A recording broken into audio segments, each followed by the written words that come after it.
Salut à toutes et à tous, bienvenue sur la chaîne. Écoutez, on se retrouve aujourd'hui pour une nouvelle vidéo, toujours pour discuter un peu, d'actualité et puis vous apporter, des informations qui me paraissent intéressantes. Donc, voilà, écoutez, on va tout de suite attaquer, on va pas perdre de temps. Donc ça, c'est un document officiel qui, provient du gouvernement américain, qui avait été en fait, transmise par la société BioNTech en fait, pour, ce qu'ils appellent un ADS. C'est en fait, comment dire? C'est quand une société en fait est étrangère et qu'une partie de comment dire? De ses actions et cetera sont gérées, par une banque américaine et qui leur permet en fait, d'investir dans la société en elle-même alors que c'est une société étrangère. Donc pour, avoir le droit de faire ça, il faut déposer un dossier en fait, devant l'une des institutions américaines, je ne sais pas exactement laquelle et ça doit être ça, c'est l'United States Security and Exchange Commission. Donc, le document doit passer devant cette commission et en fait, comment dire? La société en elle-même présente la société, présente sur quel, produit ils travaillent, quel serait l'intérêt d'investir dans cette société, dans les technologies qui sont en cours de développement et cetera et cetera. Donc c'est quand même un gros dossier, hein, je sais pas combien il y a de pages, mais c'est un gros morceau, quoi et donc ça avait été déposé, vous le voyez en haut, le 9 septembre 2019. Donc quelques mois avant, 2 mois avant, le début réel de la pandémie du Covid-19 et cetera, quoi. Donc du coup, voilà, c'est un document, je pense qu'il y a énormément d'informations intéressantes à parcourir à l'intérieur, mais là, j'ai juste, trouvé un passage qui permet, en fait, déjà un peu plus de savoir, déjà à l'époque, cette technologie, comment elle était, en fait, identifiée par certains pays, certaines institutions, et cetera. Parce qu'on nous l'a vendu comme un vaccin depuis le début, mais en fait, on va vite se rendre compte, dans le document que ce n'est pas réellement, le cas au final. Donc bon après voilà, je vais pas tout passer, ça c'est le sommaire donc vous voyez, voilà on le voit là, il y a 311 pages. Ah vous le voyez pas? Attendez, je vais juste réduire un peu la taille. Voilà, là vous voyez à droite, du coup 311 pages il y a. Donc voilà et en fait moi l'information que j'ai récupérée qui était intéressante, elle est à page 21. Par contre je devrais basculer sur, Google Trad parce que c'est pas possible de traduire directement le texte en fait sur le là-dedans. Après voilà, en lisant, j'arrive quand même relativement bien à comprendre, mais toujours pareil, il manque un petit peu de vocabulaire, du coup, ça me demande d'aller chercher à quoi correspond tel mot et cetera. Et puis si je viens vous faire la traduction comme ça en temps réel, ça va être trop long donc parce que je vais chercher mes mots et cetera donc on a des outils intéressants qui ont été, développés, les traducteurs, donc autant les utiliser même s'ils sont pas toujours parfaits. Le fait de connaître quand même l'anglais et puis de comparer avec le français, si on voit qu'il y a une mauvaise traduction, on arrive à la détecter parce qu'on connaît le texte officiel quoi, enfin, pas officiel d'origine, pardon. Donc voilà, donc ça c'est la partie qui parle, des risques relatifs à leur business et en fait, il y a un passage où ici, il parle de thérapie génique, gène thérapie. Voilà, donc je vais vous lire ce passage, non, c'est pas là-dessus, pardon. Voilà, c'est là. Je vais vous lire donc ce passage. J'ai juste coupé un morceau parce que je trouvais qu'il était pas très intéressant. Il parlait des risques, liés à l'investissement, machin, machin, donc c'était pas très, très important. Donc du coup, j'ai juste sélectionné ces 3 bouts de paragraphe histoire qu'on puisse, un peu juger, sur la façon dont ils ont déclaré leur technologie devant les institutions, américaines, quoi. Donc voilà, donc les risques liés à notre activité. Notre activité dépend de la réussite du développement, de l'approbation réglementaire et de la commercialisation de produits candidats basés sur nos plateformes technologiques.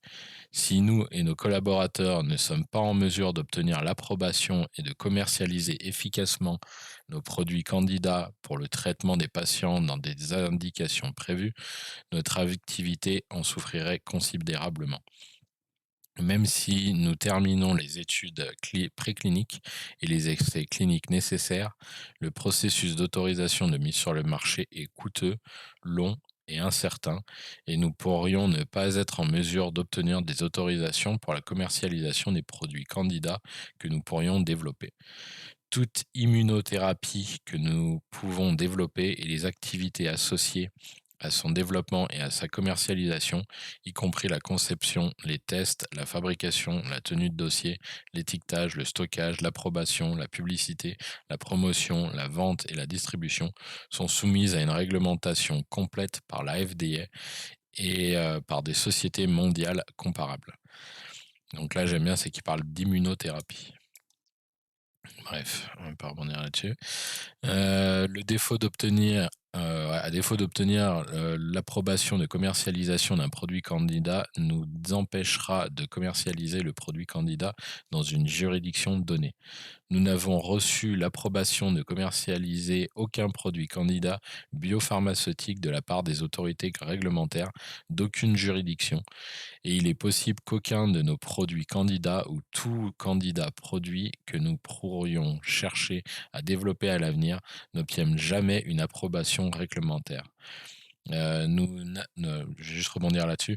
En fait, voilà, comme je vous dis, c'est un dossier pour présenter justement aux investisseurs et pour ceux qui veulent justement investir dans cette société, dans la technologie qu'elle développe. Et du coup, là, ils le disent bien, hein, il faut absolument que leur technologie soit approuvée par certaines institutions pour que ça puisse arriver sur le marché.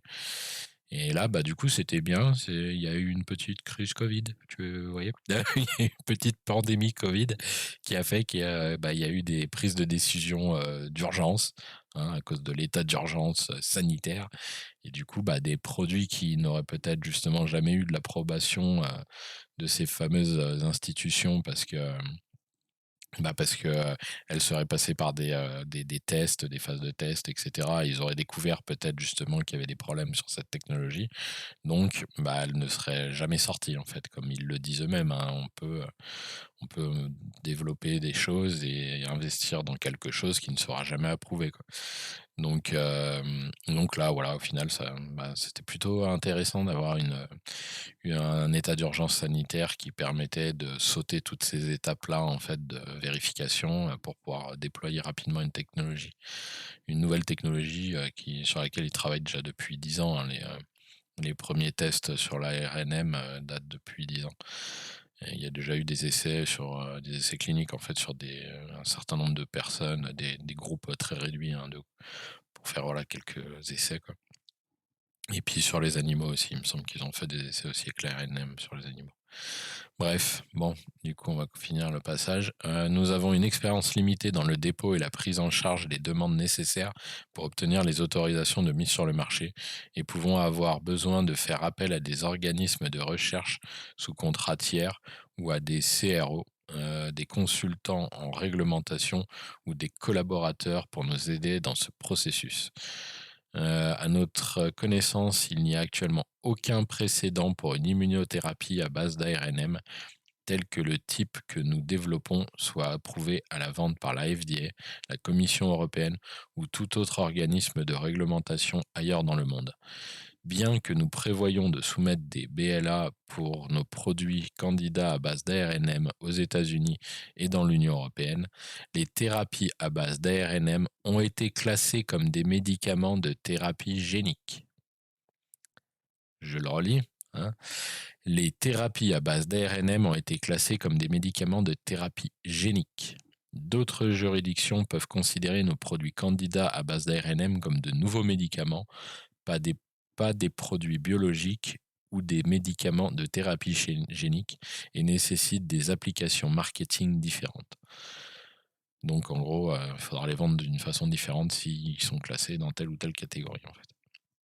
Donc voilà, mais là, comme ils le disent, hein, ils le disent bien, bien que nous prévoyons de soumettre des BLA, donc ces BLA, je pense que c'est des dossiers d'approbation de leur technologie, de leurs nouveaux candidats, comme ils appellent, nos produits candidats. Donc de soumettre des BLA pour nos produits candidats à base d'ARNM aux États-Unis et dans l'Union européenne, les thérapies à base d'ARNM ont été classées comme des médicaments de thérapie génique. Voilà. Donc bon, voilà, c'est une vidéo pas très très longue, hein, que justement, je voulais juste vous apporter cette information. Comme d'habitude, vous aurez, l'information en elle-même dans la description de la vidéo. Si vous voulez aller plus, potasser ce très, très, très long dossier, qui fait 300 pages, de BioNTech en fait, parce que faut en fait, c'est comment dire? Le vaccin, on parle de Pfizer-BioNTech, mais en fait, BioNTech, c'est une société allemande, c'est pas une société américaine et c'est eux qui développent la technologie ARNM, en fait et qui la fournit, aux fabricants de vaccins, donc Pfizer et il me semble que Moderna aussi, c'est eux qui leur fournit la technologie et peut-être AstraZeneca, mais bref, je vais pas dire de bêtises donc voilà, prenez ça avec des pincettes. Mais de toute façon, après, par contre, Pfizer, lui, c'est sûr, c'est marqué dans le nom, donc c'est Pfizer-BioNTech. Le nom, du fabricant du vaccin, je sais plus comment il s'appelle, Corminat, je sais plus comment il s'appelle. Bref, voilà. Bah, écoutez, j'espère que cette petite vidéo vous aura intéressé, et que le contenu que je vous ai partagé, sera intéressant, puis vous pouvez le faire tourner du coup autour de vous, si vous voulez. Et puis voilà, écoutez, on se retrouve sur la chaîne. Là, je vais faire une autre vidéo en fait, avec un contenu un petit peu différent, un témoignage en fait, par rapport au Covid et puis à la vaccination donc voilà, histoire j'essaie de faire ça tous les jours, de faire 2 vidéos, une, sur les témoignages en fait, liés au Covid, qui me paraissent intéressants à être traités. Parce que c'est basé sur des choses, bien concrètes et cetera. C'est pas juste des témoignages balancés sur, les réseaux sociaux et puis voilà quoi, histoire de parler aussi, de la réalité de ce qui se passe autour de la vaccination et le covid et cetera quoi. Voilà, voilà. Écoutez, je vous souhaite une bonne, fin de journée, bonne soirée selon l'heure à laquelle vous regardez la vidéo et puis, on se retrouve, sur la chaîne pour une autre vidéo. Allez, ciao, ciao.